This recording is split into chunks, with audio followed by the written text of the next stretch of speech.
ene nada ababeye omunkata so me pacho yenko the book of Isaiah 28 verse number 18 to number 20 verse number 18 to number 20 or say then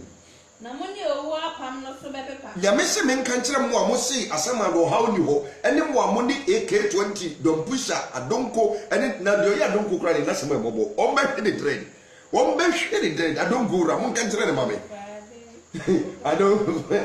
I don't go Mamiko, Paddy. I don't go run. Kumazini no. One back any day. No, the music and the Bomodinaji when in the Hawu or dear here Traswo. Was some main countries and more money as some man who wants to say, Namani as some other agreement to know. Yamese main country must say, Benevisi. Mosim more up on no day. Mapepa, na money asama do agreement no enyina abana ebo traso no se twam a ebetietia wo so empredo bi abana ba betwam no eba befa wo abo efri se da no pa awia anado ahomachi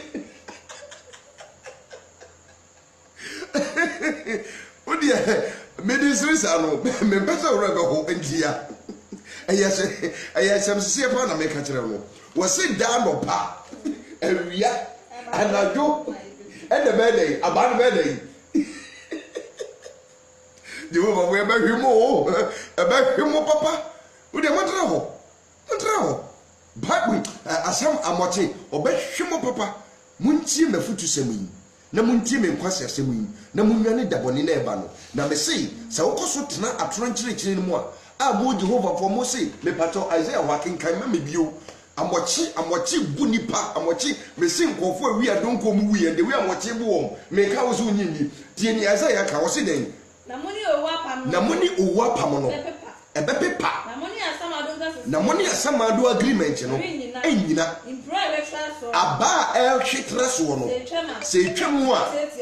ebetietia mo so empredodo aba ni twam wo asama do ho no ebefa mo efri say da nopa awia ene anado ena aba ne be den ebetwam ko so kenkan ma me o kan se bi wo eti to bo ansa eti no asama do wo ho na sama no ye hwema wo ho ene boyefo eti wo mo madi kan nyina ye twamo ma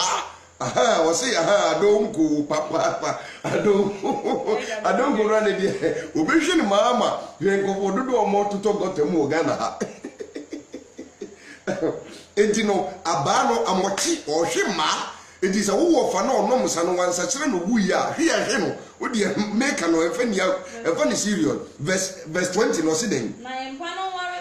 ware said you be better eti ose empa ye de ma wo asama do ho no ka hu ni se Isaiah 14:11 ni say Isaiah 14:11 ni say keta empa ye de ma wo eye gogome eti se wa sachere wa bi na wu wo boni mo eye gogome no de mattress ama na wo da so na wo de we se wo da so wo na ho ya wo de na gogome ene na mo ho wo ye ho no ko anam sick me say wo be sa wasama na be bon sama benyame wo de tra ho na sachere wa de na di Jehovah fo achi ehon na be say yes ababi ewo ho na de eburo so kra ne say sa gogome na oda so ye san de sonso ye ayi enkatawo bank blanket ama ho empa na o ma ye gogome de san ye mpa kese ye o se enye mpa e ware ya obetumi adate na omu te se ne o da mpa so a uyi yes na o tenetro nam na du achachafo obre na tenetro nam empa na nwa na watumi e dan empano enwa enyame na mega o enyame asem nyankobo onim ade bia ti mu de mo tere wiazo ni mo amoti Europe obi tumi frɛ me ka kyerɛ me sɛ sɔfo America ha de asɔfo no bia yɛ rasta ebia drota tunkwase ya osɔfo yɛ rasta na wodi na chi kenkan Leviticus 19:28 obeka kyerɛ sɛ obi odi taatu agu no bia no enyankopɔn de chiwade enyame chiwade na nyankopɔn so na hinie no chiwade fo nya dai enkom bi na chiwade fo nkom bi osofo jimi na so jimi sofo ko bonsam de ma na so ko bi odi nkwasese ma na odi bi sofo se kokun ma me no kokun no abodam papa asama do na etwa ho no asama do otwa amochi betwa ma no wo say yes wo be check amochi yes amokoba bi wa ye kan yakopon asem no kra kire wa ubetie ye de we are crusaders so we are fighting for the truth. We want the truth to remain. Enti oh I want one can carry Isaiah 28 no enti wo say asamando ho no empa na ye de bema wo obeda so no enwa a wo betumi atenetene onam asamando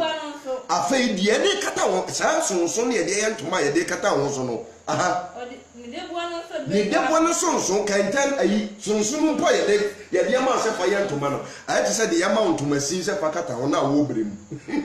wo ba bi a de kata wo so na onufu susu yin so de kata onufu so de kata wa ko se kuma wo so de kata hiu the move some dunia go na mo need Jehovah for what you say hell ni ho. And I want to repeat the position of Jehovah Witness eschatology on death. We must say what Tower Publications teach that hell is not a place of fiery torment, but rather a common grave of mankind. And I have told you and I've proven with the Bible. I have given you scriptural references. Let's look at Luke chapter number 16, verse number 23 to number 4. Between the rich man and the poor man, because they stated here, say, we shouldn't interpret the rich man, the Luke chapter, no, we shouldn't interpret it literally. Yankenkai, Luke chapter number 16, verse number 23 to 24. Yankenkai, say hell you are. Why man, sikanini man and isu wasamando no. Now,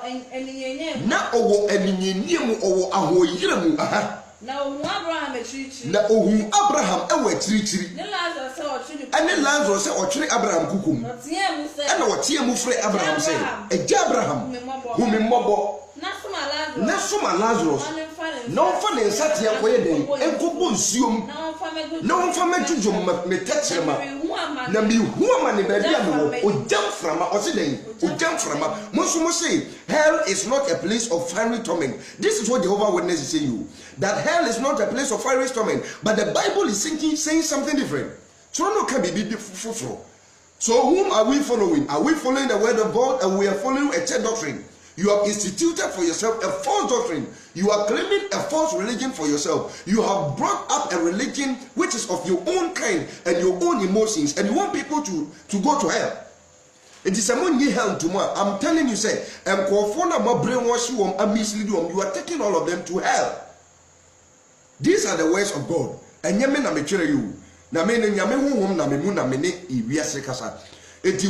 Europe. I want to remind you, there is hell. There is